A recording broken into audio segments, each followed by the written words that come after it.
તો મિત્રો ટાયરમાં નાખી દીધા પાણા, કેમ કે આપણે થોડોક વજન ઓછો લાગતો હતો. ટાયરમાં પાણા નાખીને 5-6 રાઉન્ડ માર્યા. તો આવશે આગળ બ્લોગમાં, અને બને રહીજો બ્લોગમાં, અને ચેનલમાં નવા હોય તો સબસ્ક્રાઈબ કરજો મિત્રો, સપોર્ટ કરો. તો આપણે પાછું જો દોડવાનું શરૂઆત કરી દીધી છે મિત્રો. ટાયર લઈને આજે 5 થી 6 રાઉન્ડ મારી દેવાના છે. તો આપણે આ પહેલો રાઉન્ડ છે મિત્રો. ટાયર લઈને થોડુંક કેવરાયો છે, પછી શું કરીએ મિત્રો.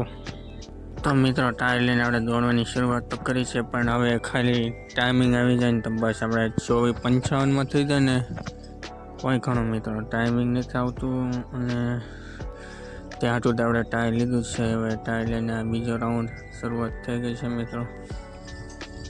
ગ્રાઉન્ડમાં થોડાક ખાડા ખડિયા પણ છે, એટલે થોડુંક કેવરા આવે છે મિત્રો. કાંઈ વાંધો નહીં, આપણે દોડવાનું છે. ટાઈમિંગ આવી જાય તો ઠીક, નકર ન થાય તો કાંઈ ટપકી ન જવાનું હોય મિત્રો. તો બસ નિરાશથી મહેનત કરતી રહેવાની, અને દોડવાની શરૂઆત કરી દેવાની, અને દોડતો રહેવાનું. દોડે પહેલાં કસરત કરવાની, દોડી પછી પણ કસરત કરવાની મિત્રો. તો જો આ થોડુંક ખાડા ખડિયાવાળું ગ્રાઉન્ડ છે.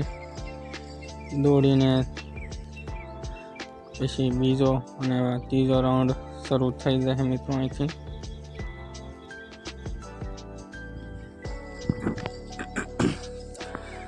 તો મિત્રો જો આવી રીતના દોડ્યા રાખવાનું હોય. દોડીને ત્રીજો રાઉન્ડ શરૂ થઈ ગયો છે.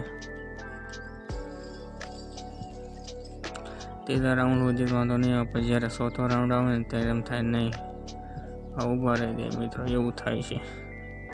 કાંઈ વાંધો નહીં, આપણે દોડ્યા રાખવાનું છે. તો ત્રીજો રાઉન્ડ પછી પૂરો થઈ જાય એટલે ચોથો રાઉન્ડ. 4 રાઉન્ડ દોડીને એક કાદો હાલીને મારી દઈશું મિત્રો. જો ઓલામાં પાણો નાખેલો એ તમને દેખાતો હશે. જો કે હવારમાં સાકળ લેવું પડે એટલે થોડુંક ટાયર ફૂલ ઘાતું હાલે છે મિત્રો. તો આવા જ વિડીયો જોવા ચેનલને લાઈક કરો, શેર કરો અને સબસ્ક્રાઈબ કરો. કોઈ સબસ્ક્રાઈબ નથી કરતું મિત્રો, સપોર્ટ કરો.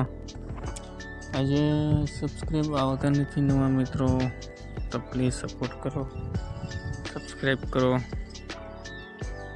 તો પછી મળશું નવા વ્લોગમાં. તબ તક કે લીએ